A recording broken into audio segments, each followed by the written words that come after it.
I apologize if I move around a fair bit. I'm Guy Joudrie from Guy's Cafe and Bakery. I can't hold your food in ransom, so you don't have to listen to me like you do at the cafe. I'm very honored, first of all, to be asked to do this. Cochrane is very, very important to me in multiple ways. I'm sort of a rarity in the fact that I was born in Calgary, and I was very lucky as a kid. I grew up in multiple different places, from the age of 0 to the age of 10 or 12. Toronto, Ottawa, Kentucky, California, Texas, Colorado, and then back to Calgary. My family moved back to Calgary, and my sister was a horseback rider, so my father thought it was cheaper to have a farm, so he didn't have to pay somebody else to look after the horses. So we settled in the Cochrane area in 1979. Cochrane in 1979 was a far different place than it is today. I remember moving back to Cochrane and my brother and I being very excited about it, and both of us going, how long do you think we're going to be here? Because usually it was only a year or 2 years where we would be. Coming from Ashland, Kentucky, you know, it was a little bit of a different place. Things move a little bit faster, but not all that much. And then, you know, you realize it's not a lot different. In Ashland, Kentucky, which was in the middle of nowhere in Kentucky, we played baseball. And we had, in the usual American manner, we had lights, we played on grass, we had 2 jerseys, we had workout jerseys. Came to Cochrane and started playing baseball, and you started the day by going out and filling in the gopher holes with rocks. And so it's a little bit different. And Cochrane still had grain elevators. Does anybody realize that Cochrane used to actually have grain elevators? Where my cafe is today was a lumber yard. There wasn't anything across the tracks when I started coming to Cochrane. And it's funny, Marnie touched on something. Well, if you go to Cochrane to Elizabeth Barrett, I was in the first 4th grade class in Elizabeth Barrett when the school was built. So it was interesting growing up in Cochrane. You had the outside of Cochrane people, and you had the town of Cochrane people. And they mixed, but it was very funny. None of the kids knew each other until we went to Manitowoc.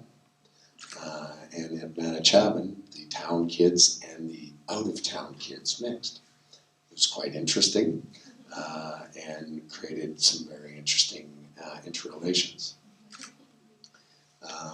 And growing up in Cochrane, Marnie touched on a few things. You couldn't do anything in Cochrane without somebody knowing about it. Like when you weren't supposed to walk down into town to have something to eat because your mother didn't want you to, because she thought bologna sandwiches was the best thing in the world, which is why I make sandwiches today. Just bologna sandwiches for 12 years, it gets a little old. But it was interesting and it was good because you knew everybody. You looked at everybody. Everybody knew you by your name, and it was a great feeling until you're about 16 or 17 years old. In 1988, I was a graduate of Cochrane High. I go to Cochrane High now, and I go, it sort of looks the same, but it doesn't. We had 100 kids graduate in my graduating class. We were the last graduating class to do the graduation ceremony in the gymnasium, and that was really hot. And that's what you remember. And I couldn't wait to get away from Cochrane as well when I was a kid. I wanted to move, I wanted to go see the world again. I wanted to get involved. Calgary was cool, things. And I did. I was very lucky. I got to go to Arizona State University for my education. I've done just about everything under the sun, and I've sold just about everything under the sun. I've sold ladies' shoes, I've sold windshields door to door, I have a degree in public relations and marketing from Arizona State. I've done the public speaking where, you know, the difference between living in a big city that I learned was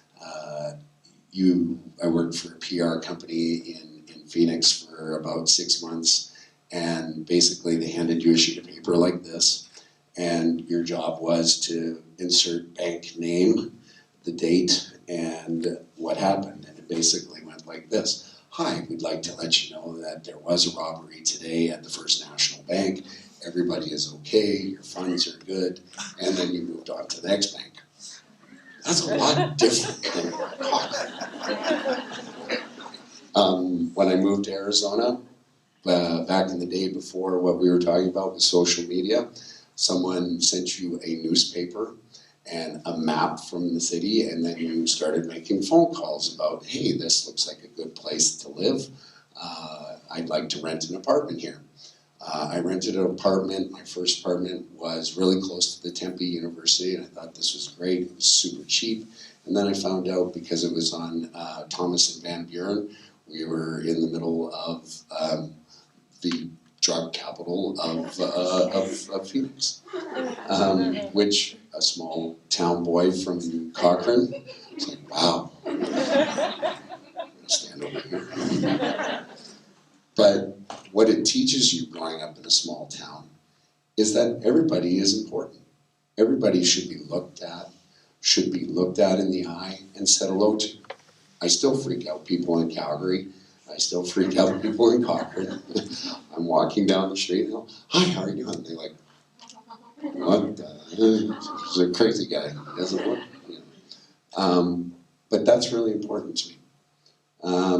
I moved back to Calgary and got married and was very lucky to have jobs and move forward. And I thought that great corporate world would be excellent.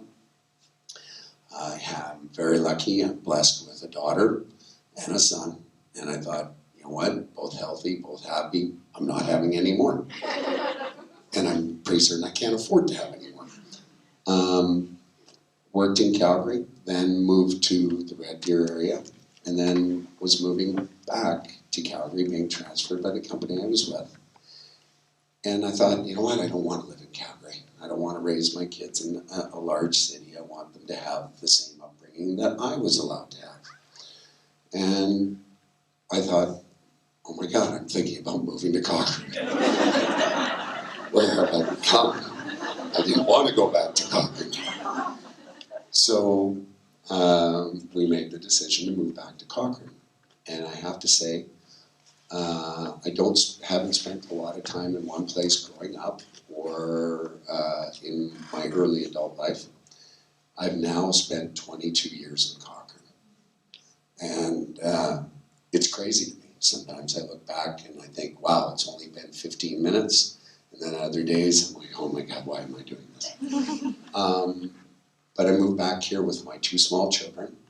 And then 2 years of being in Cochrane, I decided, you know, I'm sick of making money for corporations. I'm sick of doing work for other people.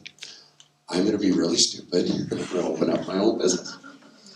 And I'm very lucky because all the different jobs, all the different experiences that I've had, I think made me prepared to own my own business. I'm also very belligerent and stupid, and I don't like failure. And I was grown and raised by 2 parents that didn't accept it. There was no, in my house, growing up, I can't. There was no I can't. It was a bad word. And I'm very lucky for that because I've been able to survive and prosper in a town, in a small business. I had visions of grandeur about 10 years into my business. I opened up 4 locations, expanded. I thought this was the way to go. This was going to be awesome. And after babysitting 135 staff for 5 years, I thought, you know what? I don't like having one location. But I've been very lucky in the fact that Cochrane is a small town. We are a town. It doesn't matter what anybody tells you. Cochrane has community. It has a soul. It has vibrancy. And I am very lucky because I get to see it every day. From 7 a.m. in the morning till 5 p.m. at night at my main cafe, and then at the arena in the evenings. And it's really cool for me tonight because as I watched everybody come in, I know I have at least 3 parents in here whose kids had the, I'm not sure what you call it, who worked for me. And those are things, it's a connection for me. I get to connect with my customers when they come in. I get to talk to them. I get to find out about their days. I get to hear their happiness. I get to hear their sorrows. One of the greatest gifts I've ever been given at the cafe was when we were in our small location. A lady walked in and she was one of our regulars. And we were really busy and I was running around as I usually do. And she stood by the front door and she was there for about 20 minutes. And I'm like, oh my gosh, we forgot about our order. What did we do? And so finally I had time and I walked over and I said, is everything okay? Or, you know, did we forget your order? Did we make a mistake? What's going on? And she goes, no. And I said, oh, well, what can I get you? And she goes, nothing. You've already gotten it for me. And it told me that I was doing something right. Everybody's background is welcome in the cafe, and we're lucky because we see that every day, and I get to interact with that. And more importantly, I get to interact with your kids. And that's hugely important to me because that's the future of Cochrane. I knew Marnie when she was very, very little. Her sister worked for me, and she's never been, no. But I get to make that interaction and interconnection. And after 20 years, I now have kids who I watched walk around in their mom's tummy and then come to the cafe, play with the toys, have hot chocolate, interact with me. Then I'm not cool for a little while. And then all of a sudden they show up with a resume in their hand. I'm like, oh, I know you. And that is amazing. And that's what Cochrane is. I always joke, Cochrane has 2 sides. One says black, so the other side goes, oh, I gotta say white. And they come over here and they do that. And that's okay. That's important. That creates dialogue, that creates interaction, that creates vitality in the community. And that makes it an amazing place to live. And I'm very lucky that I get to interact and connect with those people. I'm also very lucky in the fact that I've broken my neck and my back, and both times I shouldn't have survived. I look at each day as a gift. I look at it as a way to look forward, to see what opportunities we can have, what will drive us, what will take us forward. And for the 20 years of running my business, it's not been easy. We have to make sure we give our customers what they're looking for. Believe it or not, we've had the same sandwiches on our board for 20 years. And people still enjoy them. They're not the same sandwiches, but it speaks to the volume of Cochrane's community. And I've watched it grow. I've watched it develop as businesses. And people say, well, you know, there's another business opening and they're going to compete with you. And I'm like, great, that's good. We need strong businesses in Cochrane. A strong business builds another strong business. We all benefit from that. So people go, oh, there's another, I don't know, dentist or whatever in town. That's good. It creates strength. Oh, there's a big business coming in. That's fine. They can come in. But if I'm doing my job right, and I'm providing the environment and the social atmosphere that my customers need and want, then I will survive. I will move forward. I will listen to my customers. And I do what I do well, and I don't say other than that. One of my notes on here is, Guy, be politically correct. That's very difficult for me. Because I am old. No. But it is very interesting, because we get to see a wide variety of people in our cafe, and a wide variety of thoughts and processes. And I will always challenge people. I have no problem with that. But I want them to challenge me. And I'll always challenge my staff, because I want them to challenge me. I had 2 managers for a long time, and they both agreed after a little while that if one of my staff members had been working for me for 3 to 4 months and they hadn't told me to off and leave them alone and let them do what they were doing, they probably weren't going to make it at the cafe. And that's important. We need to get our kids and get our young adults and our adults to step out and say, that's okay, I'm going to do that. I'm going to take the risk. I'm going to take the challenge. Failure is a wonderful thing, because I've been doing it for 50 years. It's great. It teaches you. It develops you. It hardens you. It makes you empathetic. And that's the great thing about Cochrane, is there's a huge amount of empathy in this town. I joked last year that I want to grow up to be like Kelly Kimmett, because when my business has developed to his point, to the Kimmett's point, I'm truly successful. It's lovely to watch business owners like that. And there's businesses in town that people don't even know that they exist. Barry with Ray Lakes Sawmills, a wonderful man, incredible individual. Hank Riesberg used to own Smitty's, has done tons of development in town. He was wonderful. I was open for about 6-8 months in the cafe, and all of a sudden my one cooler stopped cooling. I'm like, oh my God, what do I do? And I'm running around trying to figure out what to do, and I'm on the phone and I'm calling refrigerant people and asking them what's going on. And Hank comes over and he just grabs the phone, puts it down and hangs it up. And I'm like, what are you doing? He goes, don't worry. I'm like, well, my cooler's not working. He goes, do you have a broom? Yes, I have a broom. I have to sweep the floors. I have a broom. We've got to sweep the floors. And he's like, okay, you're going to remove a panel on the front of your cooler. I'm like, okay. And he goes, there's a thing that looks like your radiator. And I'm like, wait, this is good. This is good. And he goes, clean it.